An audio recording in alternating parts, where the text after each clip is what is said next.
We all want success, we all want wealth, and we all want to feel fulfilled in our lives. But what if I told you the real secret to getting everything you desire isn't about taking, but about giving? This is the powerful, true story of a man whose entire life was changed by one simple, yet profound question. Our story starts at a crowded, bustling railway station, a place where thousands of lives cross paths every single day. And here, a beggar spent his days surviving on the generosity, or maybe just the pity, of the commuters rushing by. His whole world was defined by his outstretched hand and his silent plea for a few coins.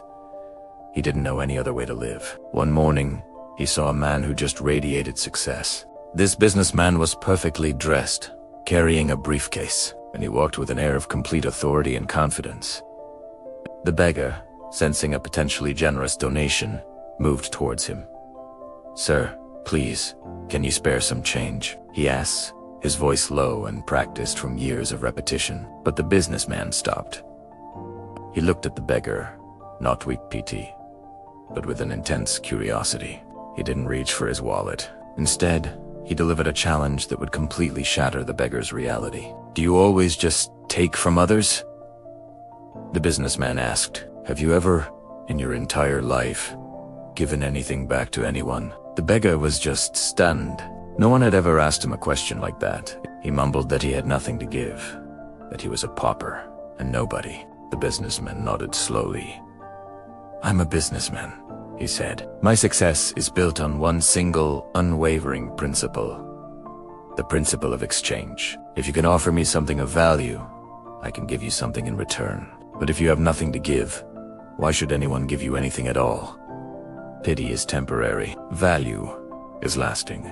And with that, the wealthy man walked away, leaving the beggar standing alone in the middle of the crowd. The businessman's words echoed like thunder in his mind. The truth was inescapable. He offered nothing. He was just a void, waiting for others to fill him. He spent 2 agonizing days, deep in thought. What could he possibly give? He was homeless, penniless, and had no skills. He looked all around him, desperately searching for any tiny shred of value he might possess. Then, on the 3rd day, his eyes landed on a small patch of wildflowers growing stubbornly right beside the dirty railway tracks. They were vibrant splashes of yellow and purple, fighting their way through the grime. Suddenly, an electrifying idea struck him. What if he changed his identity? What if he stopped asking people for charity and started offering them value? What if he gave people a beautiful, small flower in exchange for their coins? He gently picked a handful of the flowers. Hesitantly, he began his new practice. When a commuter handed him a coin, he no longer just accepted it with a simple thank you. He offered a flower in return. People took the humble gift with genuine surprise and joy. Some of them even thanked him for his offering. The entire transaction was transformed. As the days turned into weeks, a clear pattern started to emerge. When he offered a flower, people gave more generously. They weren't just giving him money out of pity anymore. They were participating in an exchange.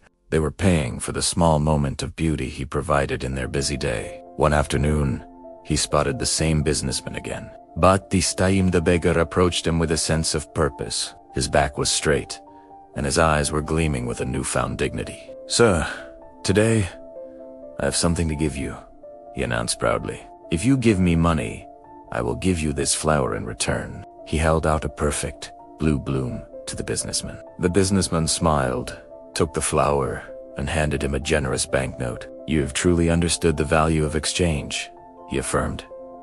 "Today, you are no longer just a beggar. You have become a businessman." That conversation was the final catalyst. The beggar realized he had fundamentally changed his identity. "I am not just a beggar," he told himself. "I am a trader. People aren't giving me money out of pity. They are paying for the flowers I give them. This means I have a business." 6 months later, the same businessman was passing through the station when he was greeted by a sharply dressed man who looked vaguely familiar. This man was holding a briefcase, wearing an expensive suit, and his posture was one of powerful confidence. It was the former beggar. He was now a successful flower entrepreneur, traveling to expand his booming venture, and he credited his entire success to that one harsh lesson he learned half a year ago. "You taught me one of life's greatest truths," he told the businessman. "We only receive when we give." I was a businessman all along. I just had to see myself that way. This story teaches us a profound lesson. Your life is shaped entirely by how you see yourself. If you believe you are small, worthless, or a victim, you will remain small. But if you recognize the potential, the trader, the value giver that exists within you, you can achieve greatness. Changing your thoughts is the single most powerful first step to changing your future. Stop seeking pity, start offering value. Because the world doesn't reward those who take, it rewards those who give. What value can you start offering today? Think about it. Thanks for watching. And if this story resonated with you, please like, share, and subscribe for more content that can help change your life.